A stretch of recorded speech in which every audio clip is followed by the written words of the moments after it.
everybody. Welcome back to another episode of Difficult Conversations by Supply the Why. This is the season 4 finale, and we are ending about as high a note as you can end. Tonight, we're joined by Dean Crisp of Leaders Helping Leaders, and also an FBI leader. He's one of the nation's top experts in leadership development, and he's here to share some of his tips and some of his wisdom with all of us. So without further ado, let's go ahead and bring Dean up. Dean, how you doing? Hey, everybody, man, I'm doing great. Thank you. I'm so excited to be here. You know, I know you're broadcasting live from Massachusetts up there in Stoughton area. Oh, my God, I love Stoughton. Love all the folks there in Massachusetts. I'm so glad to have all the friends there. I mean, I miss all you guys up there and gals. You know what? I'm getting ready to I can't wait to get back up there. Missing all y'all. Well, we miss you too. Your name, all I had to do was mention your name in the building and people just lit up with joy, with all the nuggets of great information that you gave us, all the tips for leadership and all the things that you've taught us, that not just for police work, to improve people's home lives, to improve people's lives beyond police work. And for that, I thank you. That's what happens when you get old. As you get old, you mention your name. He's like, yeah, I know who that old dude is. That's scar tissue, right? But I mean, what a pleasure. I really appreciate all those nice things you said about me. It means a lot to me. But it's all about making better. I know what it's like to truly suck and not be good at either a leader or home or wherever it is.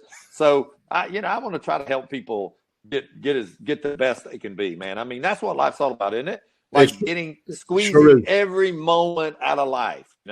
If you don't do that, you know what? I have this old saying that says, you're going to be dead a hell of a lot longer than you are alive. So you better take advantage of it, So we're going to get back to that sucking part, because we're going to want to hear all about that. But in the meantime, tell us what you've been up to. How are you enjoying retirement, and how are you staying busy these days? Well, I retired from active police chief, and I was a chief for like 17 years. That's a long ass time to be a chief, no doubt. And, I just decided to do something else. And I kind of spent the last number of years as a chief trying to grow future leaders. And that kind of stuck with me. It's like kind of defining what you want to do in life. And so I really kind of find a passion in doing that. So I've been out teaching on the road. My life's been 3 things. I've been a practitioner. I've been a student of leadership, and now I get a chance to be an instructor of leadership. You can't get any better than that. And I don't know that I'm doing anything more than anybody else is. I'm a guy who is the luckiest person on earth, because I get to follow what my purpose in life is and do it every day.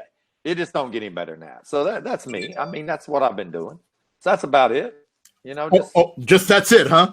Yeah, that's it, man. I mean, seriously, I'm in Houston, Texas this week, teaching for FBI Leader. I'm still teaching with them as much as possible. I started my own company about 3 years ago, not with anything with FBI Leader. I love those folks. We have a great relationship. I teach with them. They call me all the time. I call them. It's a great relationship. I just felt like I wanted to do more. And if you talk about growth, you got to grow yourself, right? You can't just continually do the same things every day, So I kind of figured the classroom, I get that, but I think there's more to after the classroom. And so it afforded me the opportunity to go around and do some things and write some curriculum and material and that kind of stuff. So, hey, that's what I'm doing. I'm around the country teaching and talking to people and enjoying people, and man, just living life, man. That's just it. I'm just doing it best I can do, man. This is what I'm doing. Well, that sounds amazing, but I got to ask you. So you said, beyond the what you're doing with FBI Leader, that you want to do more. I see that you're offering some really specialized training through Leaders Helping Leaders. What are some of the things you're offering to really hone in on those leadership skills and get people excited about leadership? Well, we've got this. The things we do is we do this master presenter course that I honestly believe is like the best course I teach. It's where I'm getting a chance to do it in Berlin, I think, and the last thing I want to do is make this sound like a damn commercial. I'm just trying to tell people what I'm doing. I spend an entire week one-on-one with people, and we limit that to a very small group where we actually get in there and help you learn how to communicate better, learn how to present better, learn how to get your ideas across. immerse you in the connection with people where you literally are learning how to connect to people in a leadership role. And that course is amazing. We do that course. And after that course, we offer a 21-day challenge to everybody who takes that course, where we actually spend 21 days with you in a group where we are posting every day, talking to each other, having 2 Zoom meetings a week, where we are literally showing you how to be that master leader and presenter. So that course is really good. We got an intentional leadership course where we dive into understanding your why, the purpose, that kind of stuff. I do a warrior guardian class because, with the current environment in policing, we cannot afford to be warrior mindset totally. We have to have a guardian mindset. We have to have that mindset that we're servants of the people. We're not there to do anything else. And in that, we got to be warriors. And don't get us wrong now, when you got to be a warrior, we're full on. But most of the time we spend doing guardians and doing stuff like that. I just wrote my second book, Essential Leadership Lessons. It was a rewrite of the first book because I just learned so much stuff about leadership. And I wanted to update that, And I'm one of those people that when I don't know how to do something, man, I try to figure it out. And then I try to write it down to make it simple so that it's simple for me, because I got one of them simple brains, I got one of them brains that's kind of like, if I understand it simply, then, man, I get it. And so, that's what I've been doing. But the most important thing is, all that stuff aside with the classrooms, is the relationships that I'm making across the country with people and the interaction that I have with people. And I really, Dean, it's kind of like this. I get a front row seat to the best show on earth. I get a front row seat to people actually making a difference in people's lives every day. Now, if they'll pay you to do that, sign up. That's all I'm going to tell you, because that's what it's all about. That front row seat to history and to where we're at, and to see law enforcement. In my personal opinion, this is the most exciting time in law enforcement in the last 50 years. Oh, you got to talk more about that. Go ahead. Why? Well, because the opportunities, man, as a leader, you don't get the opportunity to determine future direction. What you generally do as a leader most of the time is follow other people's direction. You don't really ever get a chance to design things. Yeah, some of it might work, some of it might not. But oh my God, what an exciting time in law enforcement, to where you can literally start forming the landscape of the picture, man. You're painting the picture of the future. You got to be kidding me. It's the most exciting time. Is it challenging? Yes. If you don't got your seatbelt on, get the hell out. That's what I say. Because this is time for people that are tough. They're going to hang in there and come to work every day expecting to change people's lives.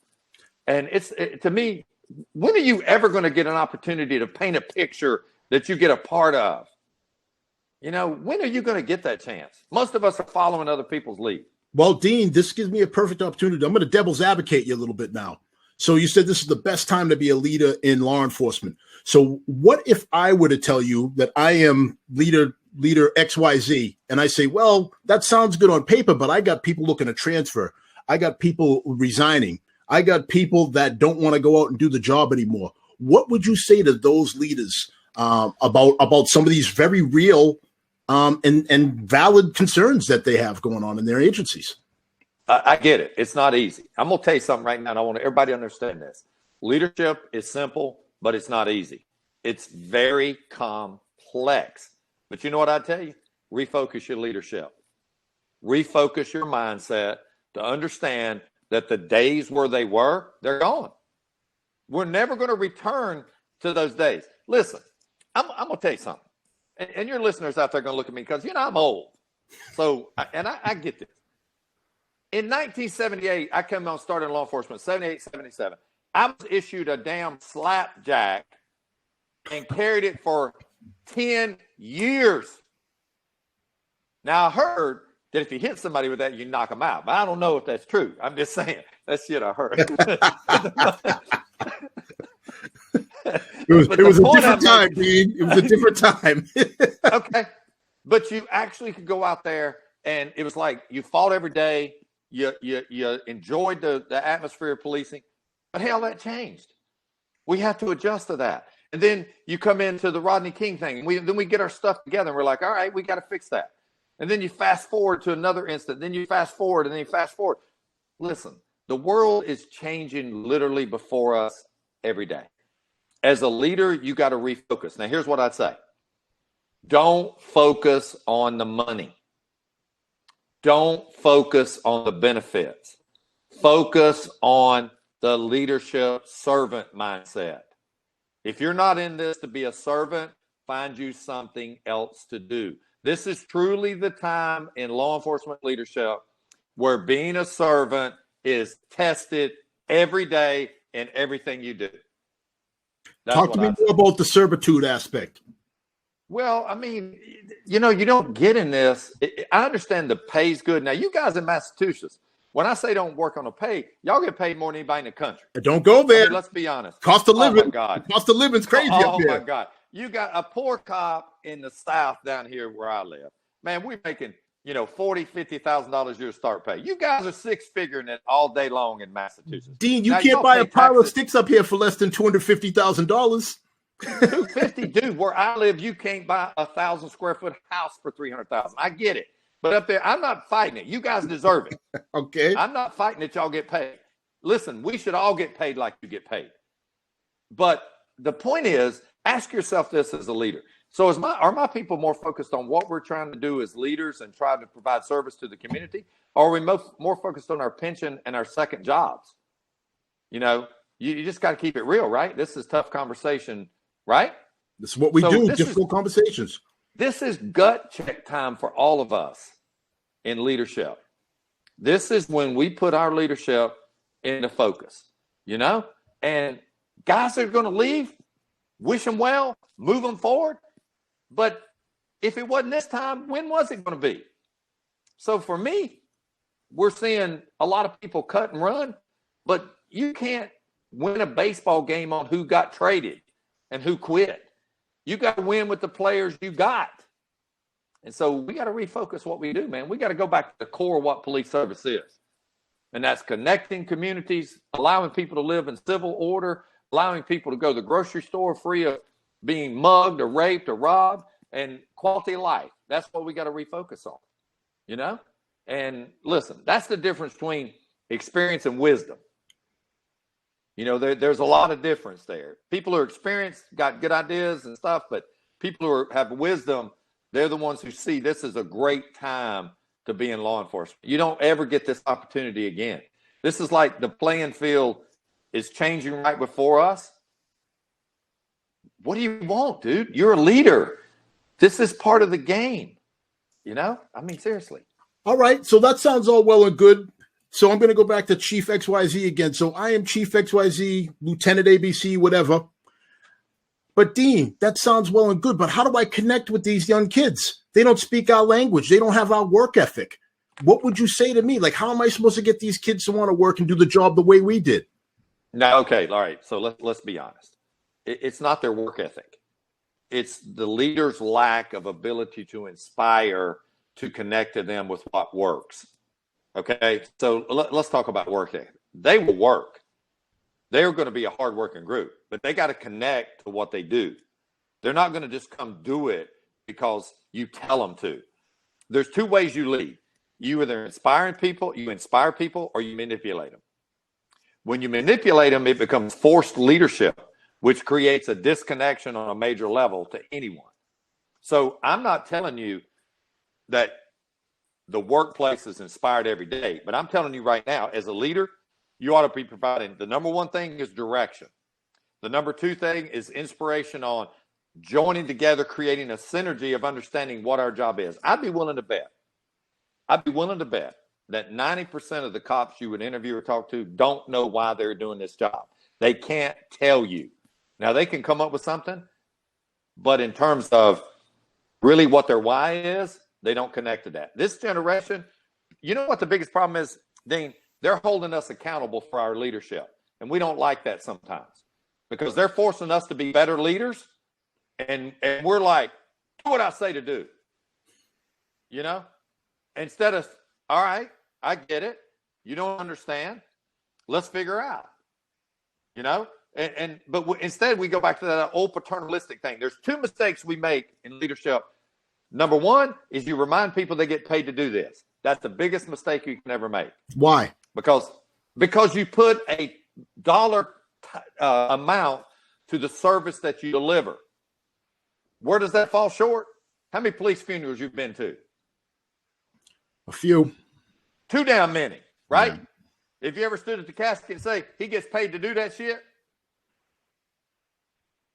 Never. There you go. So why would you remind him when he's alive he gets paid to do it? It's about service. When you remind people they get paid to do it, you devalue the service people provide. That's all I'm saying. I love that. Dean, I gotta hit the chat because the chat is going crazy right now, and I'm having a tough time keeping up. All right. So Jen wants to know: has the game changed? You talking about the game of life or the game of leadership? The game of policing, I'd imagine. Okay, listen. It ain't the game that's changed. The game's the same. The rules have changed. There's a whole lot of difference. Football is still football. Baseball is still baseball. Policing is still policing, but the rules have changed. When you change the rules in midstream, I'm going to tell you where we're at right now, all right? Now, I told you, I'm not that smart a guy, but I do understand a couple of things. There's this thing called liminal space. Do you know what that is, Dean? No, please enlighten me. Liminal space is this space of not anymore, but not now. It's this transitional space. When you're in the middle of a transitional space, the one thing you lack is direction. So what's confusing a lot of us in leadership is we don't really know the direction of where we're going. And so when your leaders don't provide direction, you get lost, right? So let me give you an example of liminal space. You ever walked into a school when it was empty and it feels weird? Like you're like, damn, where are all the kids? Right? Mm-hmm. And you're like, there's something missing. That's where we are in law enforcement. It's like we're in this transitional space that you really don't know what's next. And what you say yesterday, you can't say tomorrow. And what you say today, you can't say tomorrow. And it's like when you're looking for that transitional space, you fill it with negative stuff. You know what I mean? That's our nature, is to fill the liminal space with negative stuff. We all say, well, it's, oh my God, this sucks. This is the worst times ever. Oh my God, I can't do this. Why? Because you lack direction. Does that make any sense? You're bringing me back to the classroom, the first class I ever had with you. I am literally sitting on the edge of my seat right now with this. That is great stuff. Well, it's true though, right? It's true. It's this liminal space that we're trying to fill as leaders. And then here's what you have. God forgive me for all my friends up in Mass, because I love all you guys. Unions can be a killer for leadership. Mm-hmm. Oh my God. Like anything that stretches leadership, unions are like automatic put up guardrails. They're like, you can only do this and this. And trust me, I understand it's for protection and it's for the benefit of the cop. I'm all about all of that. But when you're in the middle of a war, man, I'm going to tell you, sometimes the rules are changing on the fly, and engagement is a whole different thing. So leadership is actually a battle every day. Mm-hmm. And that's the thing you got to understand as a leader. You can't come in and take a day off. That's what they don't like. That's what leaders don't like, is they want to take a day off. You can't take a day off anymore. So Dean, I got to jump in and just ask a question about that. So what you just said was, let's go back to the union thing. So suppose you dissolve unions, right? In order to make that work, that would require the highest level of trust between the rank and file and the people that are making the decisions. Yes? You cannot dissolve unions. I'm not advocating that at all. There is no way in hell you can dissolve unions. Okay, because I thought that's the road you were going down. The structure of the organization and the structure is way too strong for even to discuss that. So I'm not discussing that at all. Okay. But your union guys, the union leaders have to have more as equally an open mind as your leaders. Now I'm not trying to say don't protect people, but you can't have one group directionally providing direction and another group fighting at every end just for protection purposes. You got to get people together, Mm-hmm. and you got to talk, and you got to say, look, times are changing, man. We literally, the rules have changed right before us, and we literally have to figure a way to do that. Mm-hmm. And no, I'd never advocate. Unions have served. They saved our country. Let's be honest. Mm-hmm. They saved our country. I mean, but all right, good. I'm glad. Just wanted to clarify. No, but unions have to evolve like organizations doing leadership too. They can't be stagnant too. You know what I mean? I do. Anyway. I do. No. I'm glad we clarified on that because again, No, that's your misunderstanding, not mine. I never was talking about no dissolution of you. Don't be saying that shit like that. I don't want hate mail. It's that funny accent of yours. I can't hear it. You need to sound more. You got too many R's and whatnot in your vernacular. I want you to understand something. I am a Southern Northerner. I have been adopted by Massachusetts as an official member of Massachusetts Police, and don't you forget it. Well, we do love you, and we do invite you up to share our chowder. But if I'm reincarnated if that ever could happen, I want to be a Massachusetts. I want to be a Massachusetts cop. All right, that's what I want to be because that's me. I'm Southern. I'm a Southern Northerner.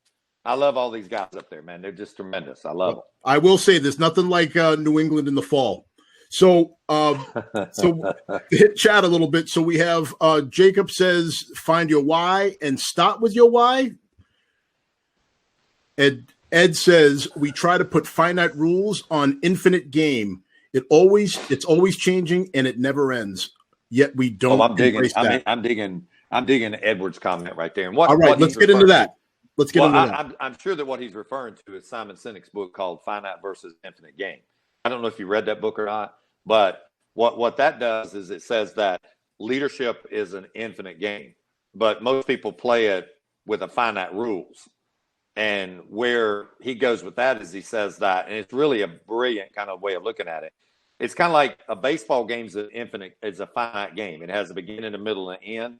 But like leadership really doesn't have that. It continues on. I'm going to say something right here, and I want people to understand this, okay? If you want to really be a real good leader, I'm telling you, if you want to be a really good leader, this is the thought I want you to have. I want you to think about leadership beyond you because you will hand these people off to somebody else. And if you will think about leadership beyond you, you'll start playing the long game with people, not the short game.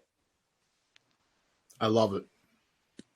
Now, really quick, you brought up long game, short game. Those are terms I love. Talk a little bit about the importance of understanding the difference and how to appropriately set goals for each level, the long game, the midterm game, and the short game. Well, I got a whole different spin on that. I think that's the biggest mistake that leadership makes across this great country is looking at goals. And I think you should have goals. Don't get me wrong.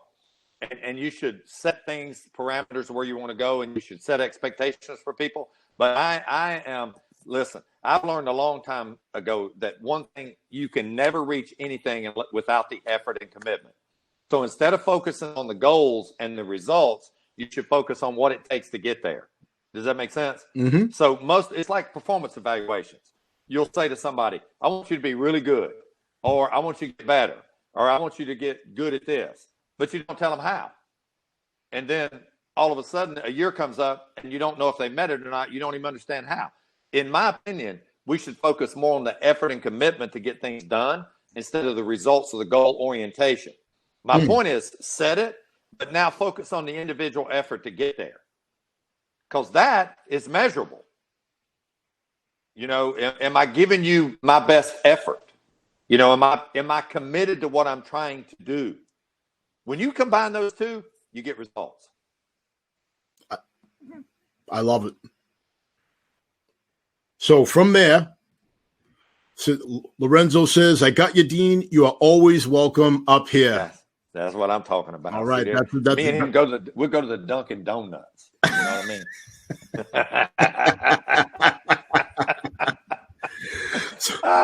So Jacob shouts out The Infinite Game by Simon Sinek, and he is co-signing what you said, Dean. It says it is another great book. This is my mother. My mother's watching. Hi, Ma. I'm glad you could join us here. Hey, Mom. I ain't ever met your mom, but I do like your son. He's got little rough edges on him at times, but I do like just one or two. But the importance of somebody like my mother joining here is, and there's a few other people in here that are not police officers. It's important that you understand that Dean's lessons they're not just for police officers. These have a universal adapter on them. They can be used in many different other industries. Wouldn't you agree, Dean? Well, I mean, there's scar tissue. I tell people this all the time, man. You can one or two ways you can learn. You either learn from my scars or yours. Now, yours are going to be a lot more painful for you. Mine, they're not so painful. They're free. So, when you learn these lessons in life, man, you just pile them up, right? Like I said, that's the benefit of being old. I'm like an old elephant. I'm just been around a while. So Dean, you brought up the scar tissue. That's one of my favorite groups of stories and one of the roads you go down. Can you let people know about some of your scars and maybe a scar story out there that you feel comfortable sharing? I was going to ask. I've got so many scar tissues, man. I mean, like people ask me this all the time. They say, would you do this again? Like if you ever had the opportunity to be in a leadership role or to be a police chief again, I was the chief. I told you earlier, I was chief like 17 years. That's a long time. You age in dog years when you're a chief that long, man. I'm actually I'm actually only 35, but look 147. That's an example of scar tissue right there. Is being actually 35, look 147. That's scar tissue. But people ask me all the time. They said, "Would you do this again? I mean, would you literally do this again?" And I said, without hesitation, with all the scars, whatever that is, I would do it again in a minute. But I'd change one thing. What's that? I'd leave less bodies behind. There's too many bodies I've left behind. And the reason that is I wasn't good when I needed to be good. Like any bad encounter with a boss is a body left behind. Anytime you don't really do what you should do, or you don't meet goals or things you want to get done, or the results or effort, anytime you don't bring people with you, those are bodies you leave behind. And I learned a long time ago, man, I love mountain climb ain't worth it unless you got a crowd with you. If you got a crowd climbing the mountain with you, then by gosh, it's worth it. But if you by yourself, when you get to the top, it ain't worth a damn. So that's the way I think, and I'd that's one of the scars for me. I'd be better at this. I'd be better at this earlier. When I had those conversations with people, I would let people know I cared more about them. I'd let people know that they really mattered to me. And I want people to remember this about leadership. I don't care who you are, you're leading somebody's son or daughter, uncle, brother, cousin, nephew, and every single one of them has a story. Your job as a leader is to add to their story, not take away from it. We got too many leaders stealing stories. So that is what I'm talking about. I hope somebody out there is taking notes, because I don't have the ability to take notes because I got to be present in this conversation. If anybody out there is taking notes, make sure you send them to me, because I mean, there is all kinds of little nuggets of gold being dropped right now. That's a good one. Tissue. That's scar tissue, man. But everybody, you think about it. You run into anybody tomorrow, they got a story. Mm-hmm. There's two things people want every day. Number one, there's two things they want out of a leader every single day. Two things. One, do you care about me? That's the number one thing they want to know. Do you care about me? You think about it, Dean. How many bosses you ever encountered you didn't think they cared about you? You don't give them a minute. You just, yes, sir, no, sir, do what you got to do. But if you think they care about you, you'll do anything for them. That's a fact. One. If you think they care about you, it will motivate them And I wish I'd have done a better job at that, letting people know that I really cared about them, you know. But that's on me. I got to do a better job of that. The second thing is everybody's on a path to somewhere. When you get up in the morning, you're on a path to somewhere. And the thing you want to know from your leaders are, how are you going to help me get there? That's the two things you want to know every day from your leaders. Do you care about me? And how are you going to get me to where I'm going? That's it. I love it. I'm going to hit the chat real quick. We have a lot of questions popping up. So Demetrius has a great question. He wants to know, how do you play the long game with those who don't share that idea? Well, that's an interesting question. It's a great question. And one of the biggest problems with leadership is, I want people to think about this for a minute, all right? Look at leadership in terms of a bell-shaped curve, you know, like that. And you got 10% on this side and 10% on that side. Well, this 10% is awful. This 10% is great, right? And then most of us fit in the middle. Okay? You agree? I do. Okay. The problem with the 10% that's awful is they dissuade the 90% to change for them, instead of us focusing on the 90% good. We spend way too much time with the 10% that are not. And those are what I call evil. You know, they're what I call arsonists in an organization. Like, they literally run around every day with a match starting fires, you know, and we spend a lot of time with those people. Now, here's the thing I would do. If I'm going to get someone to follow me, the first thing is I got to get them to believe in me. Like, they've got to be able to know I care about them. They got to believe in the direction that I'm giving them. Now, that doesn't mean that they have to always agree with it, but if they know that I care about them, they'll follow you in direction. So, in my opinion, everybody has a point where they'll jump off. So you got to drive people and move people forward, and where some jump off, they're just going to jump off, you know. And what you got to do is try to help that other bunch. Like I said, leading with a group and getting people to believe in it force multiplies your leadership. And that's where people don't understand. They think leadership's two things: an individual effort and a singular event. None of those are true. Leadership is a group effort, and it's a process, not a singular event. Awesome answer, Demetrius. I hope you appreciate that answer. That was a $5,000 answer you got right there. So that was. Oh my God! How about a nickel? So you heard it. You got to hear us supply the Y for free, brother. So I hope you enjoyed it. So moving on from there. So Jacob, he invites you to Harvard University, the esteemed Harvard University, to do some training. So I'm sure that he can.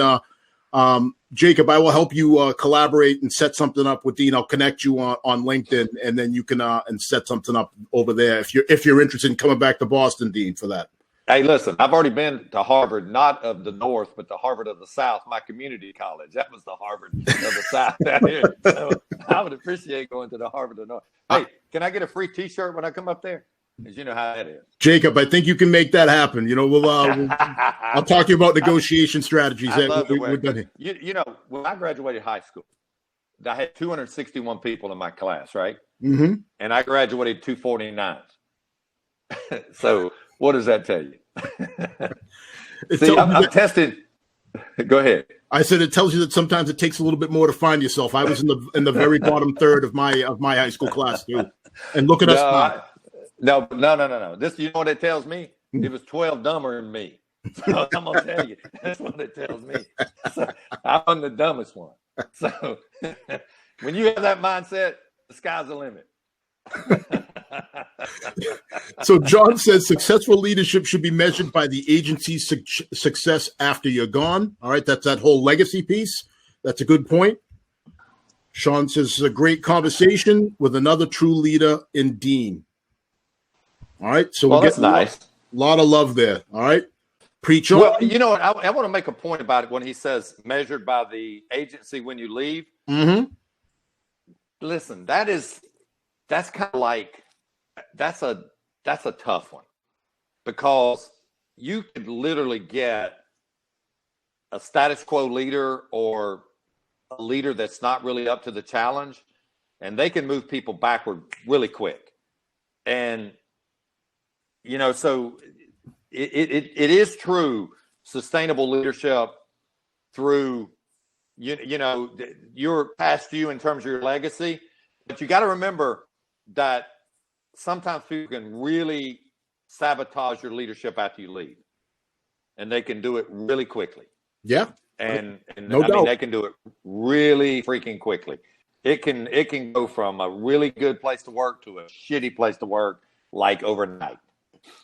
So All right. I'm just saying. So in all fairness, so I definitely see that point, because that's a fact. But at the same time, and I think the spirit of that comment was about, if you were truly inspiring people and you were truly crimping people along and bringing and develop them as leaders, then that should carry over after you leave. And that at the Absolutely. end of the day is the goal, is to replace yourself with somebody that you've crimped along, right? 1,000%, man. I get it. I just want to make sure that people understand. It's this thing I made this thing up. Now, I make stuff up all the time. There's this thing I call the illusion of success with leadership. And a lot of times people get caught up in the illusion of success. And the illusion of success as a leader is that you have to believe leadership immediately. Like, once you have leadership happen, that you think you see instantaneous results, right? So that's the illusion of being a successful leader, is seeing results that occur like that.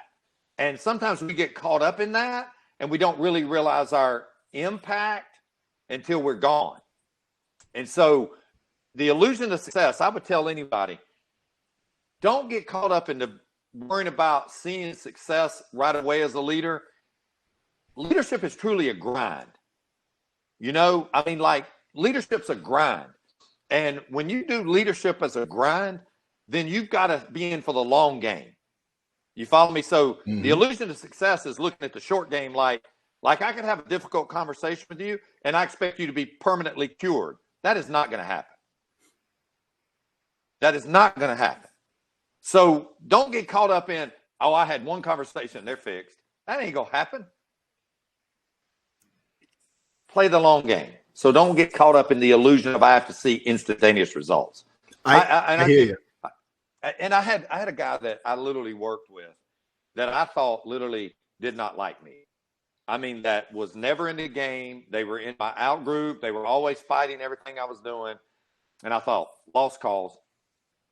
I swear I saw them like 5 years later. And they came up to me and said, Chief, I know you and I didn't get along that great, but I'll tell you one thing. You showed me a lot more than you ever thought you did. And I learned so many life lessons from you. And I'm way better for us to work for you than I was for not working with you. I was like, oh my God. Because I'd given up on that person. That was my illusion of success. Don't get caught up in that. All right. Grind it out, move it forward. Great answer. So we got another question here. This is a little long, but I'll try to sift through. So how do you, excuse me one second. So how do you reply to folks that may have poor work ethic and others that do put in the time and do the job? The good employees that look and see the employees that get the bare minimum get the special assignments or leadership role. I knew this was going to come up. So when you have somebody who might not be able to cut it on the street, but you don't really have the ability maybe to part ways with them, now you kind of grease them into a specialized position that might be a little bit easier than say a patrol position. So how do you handle those those type situations, and what do you tell leaders that do that and subscribe to that?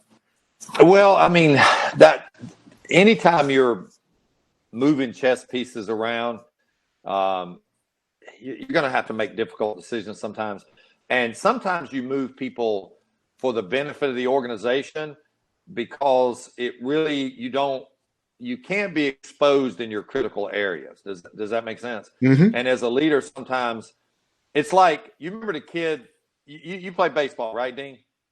For a little while. I'm more of a contact sports guy, Dean. Sorry. Oh, I see. You're a football guy. Okay, I got basketball, you. football, yeah, and I've seen your Facebook posts, and I love those about you and your I saw you in that high school football uniform. Oh my God, dude, you were studly.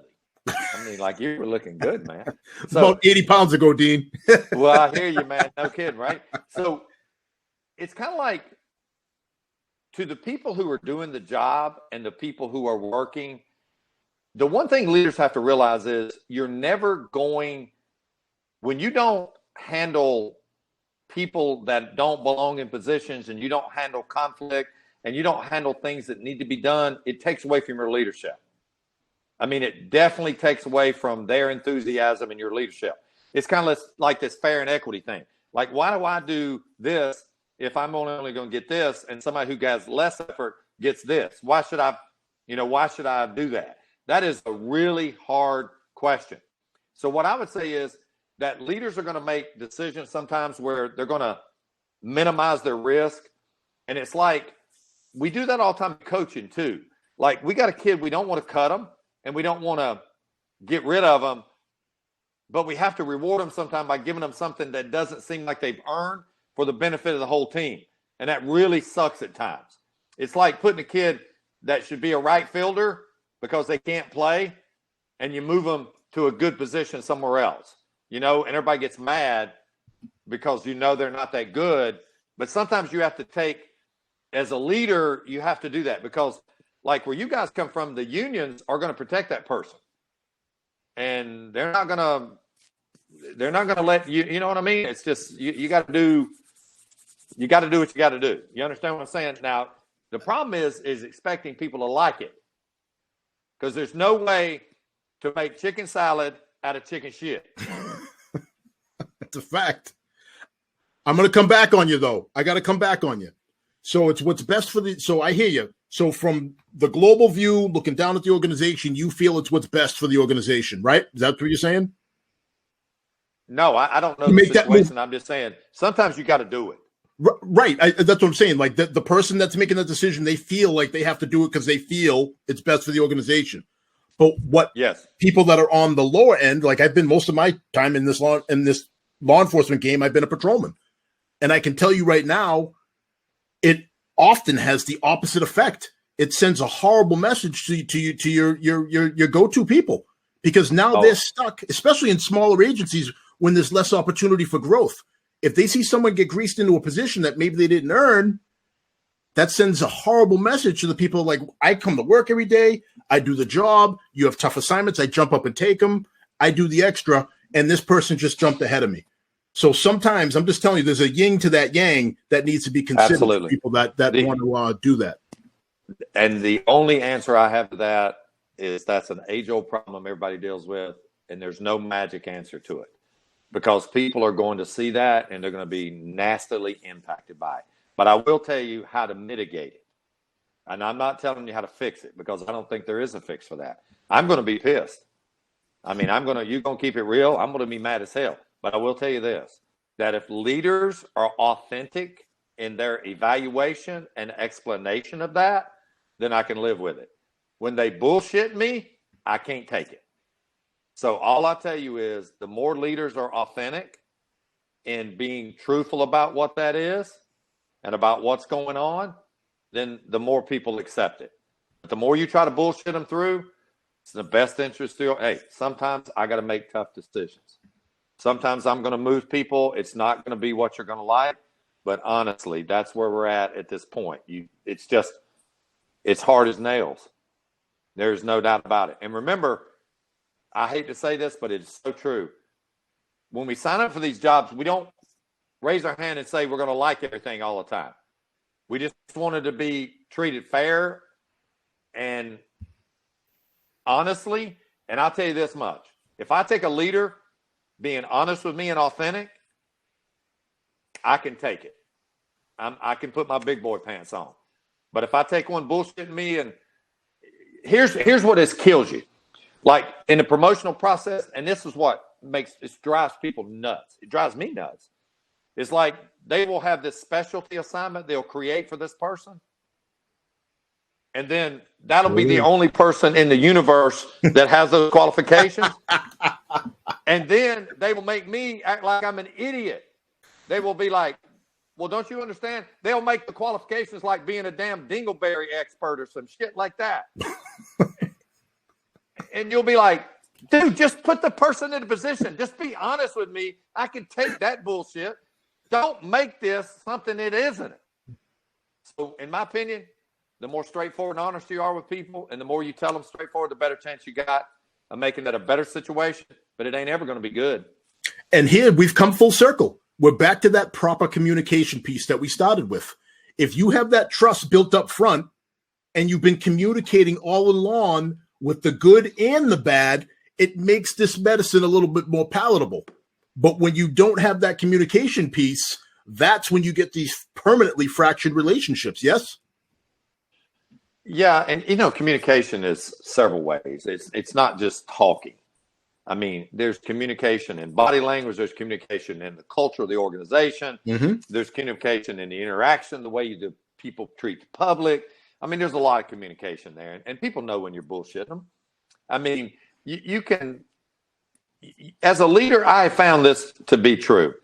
Just be as honest as you can and be as authentic, and you got a better chance of succeeding.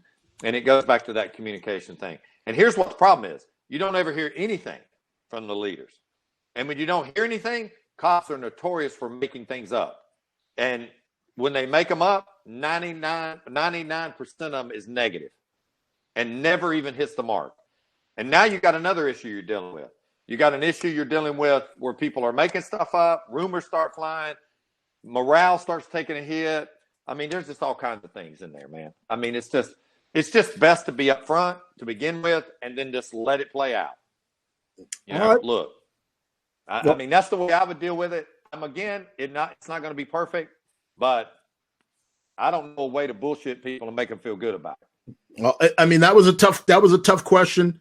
And that's what I like. Tough question. That was a real answer. So we have Lewis is a gentleman that I just had recently get a chance to spend a little time with in his jurisdiction. He's a great guy. He wants to know, what's your take on how leadership can bring the community and law enforcement together while also keeping morale up? Well, this question assumes that morale is low. And what I'm saying is if morale's low, there's a lot of things you got to do to deal with morale. I mean, morale is an individual thing, but it's also an organizational thing. So, as a leader, you got to pay attention to morale, but let's talk about building community and law enforcement together. All right, there's a couple of things. One is, like you said, supply the why. You got to have a dialogue with the community. And it starts way before the trouble hits. So you've got to get people, and honest to God, it's really hard to do, but trust begins easily by people who look like you, if that makes any sense. Like, people who act like you and look like you and understand you creates trust. And so you got to open a dialogue with the community. And the one thing that I had said in the 90s, when I started out in 1991 as a police chief, our logo was, policing is a partnership. And that's still there today in that organization. And what that mean was that the community and the police are not apart, but they're part of each other. And, if you go back to like some of the biggest problems we've had in law enforcement is police tend to forget that sometimes. Now, the public has increased their expectations of what they want from police, and the police are not willing to go there yet. And we really got to find that happy medium ground to where trust is. Because as well as I do, Dean, we can't just tell them everything we're doing. We just can't go out there and say, oh, we're going to let you know we're doing a drug investigation. You can't do that kind of stuff. But at the same time, we can say to you, listen, we get it. We understand where you're coming from. So as a result, we're going to address those issues. You look at it. You just got to trust us, right? And it begins with giving cops direction. Most leaders, when they turn loose their squads or they turn loose their cops, they give them no direction whatsoever. So a cop has to be reminded daily that making the community part of the organization is important. You will do more by going by a little old lady or little old man's house who's sitting on a porch and waving at them to create community partnerships than you will do to have 10 meetings. So it starts with those individual efforts of officers, and they got to believe in that because they've got to be given direction by leadership. And you do that by getting people to understand what the why of law enforcement is. You know, the why of law enforcement is so important. It's critical.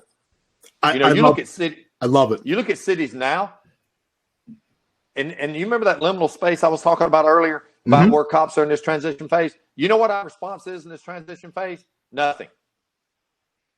We're not stopping cars anymore. We're not going out doing much proactive policing. We're in a total reactive mode, and we're just we're on the defense when it comes to leading in police agencies. When you get on the defense in police agency of leading, you wait on the incident to occur, and then you try to patch it.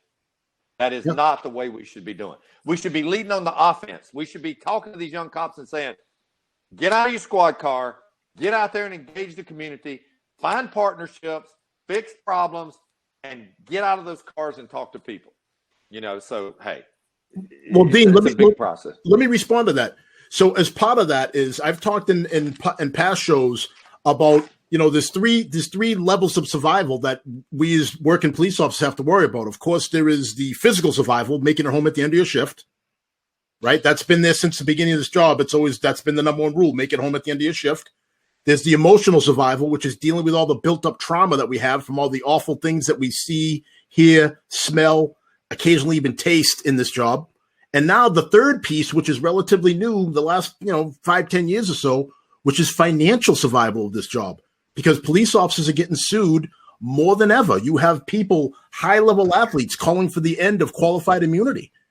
So how would you address those concerns, particularly the last one? Because I don't even know how big that was when you, towards the end of your career as a chief, the whole, cops getting sued left and right.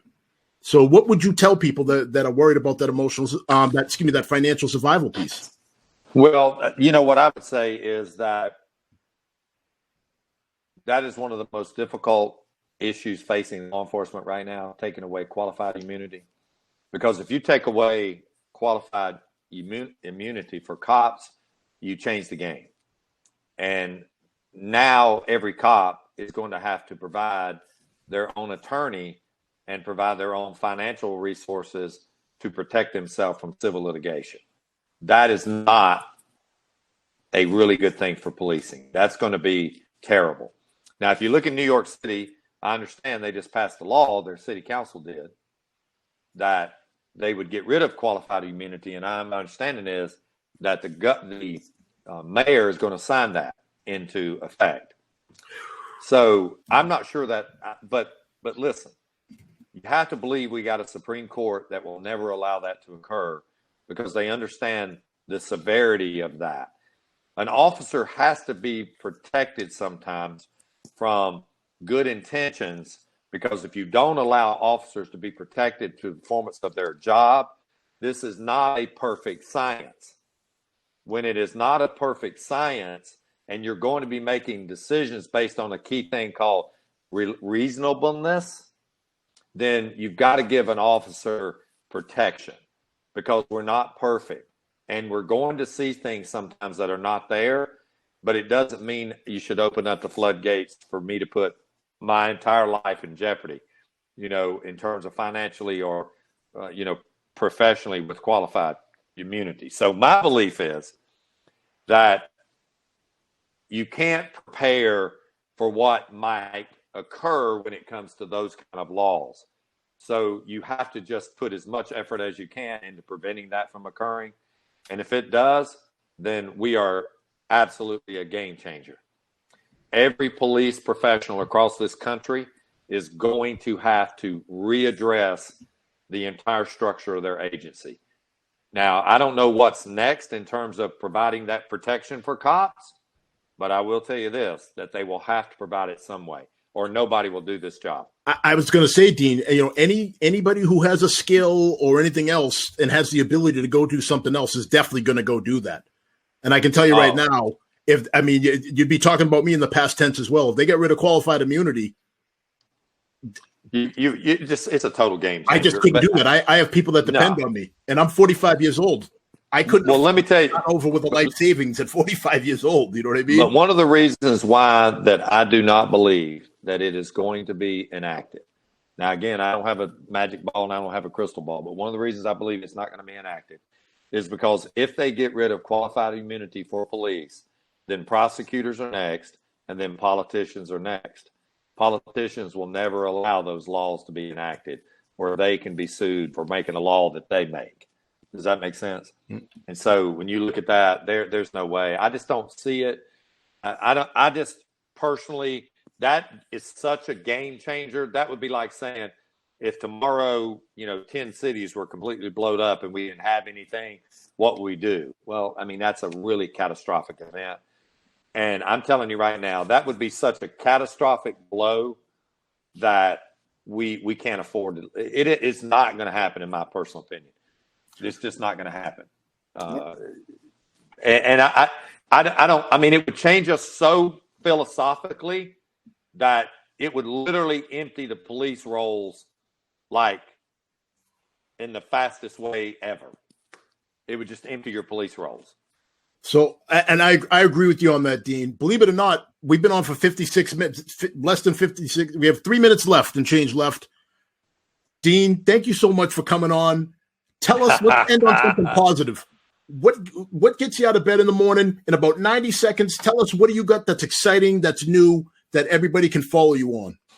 Well, I mean, you know what gets me out of bed every morning is seeing these young folks out there who I know will be one day the future of what's going on out there. And so growing future leaders is literally what gets me out of bed every morning. It's like our job is to grow future leaders. And you have to remember something about this job.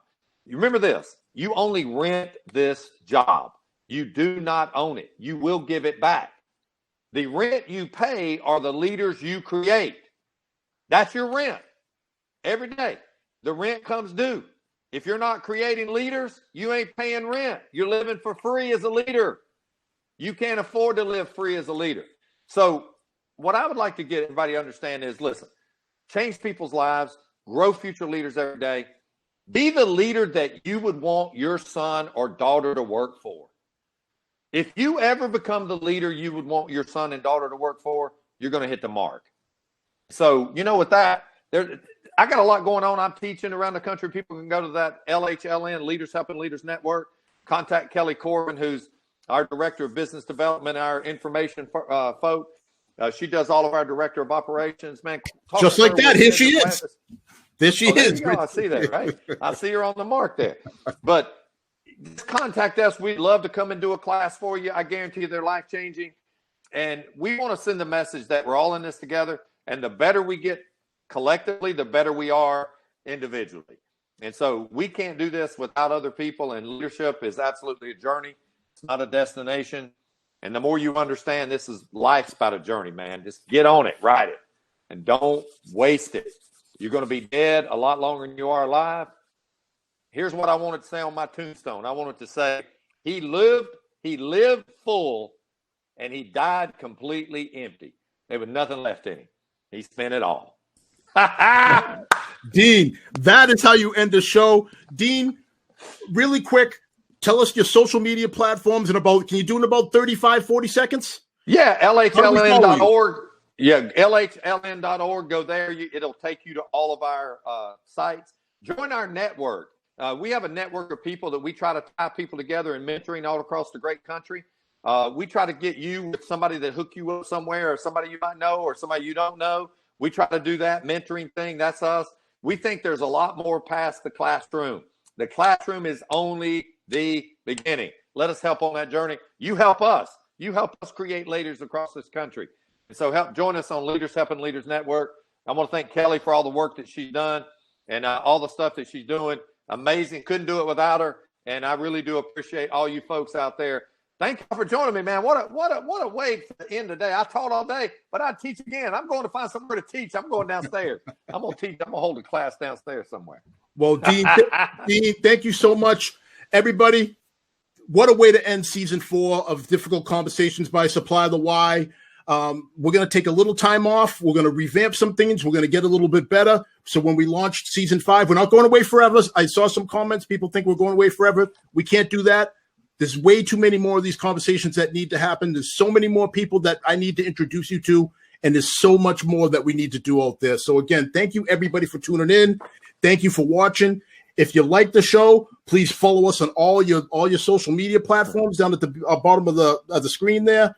Like us on your podcast. Check out Dean's book.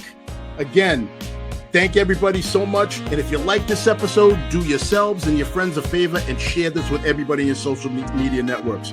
So again, everybody, thanks for taking time away from your families to check us out. And as always, #Supply the Why. We'll catch you in season 5.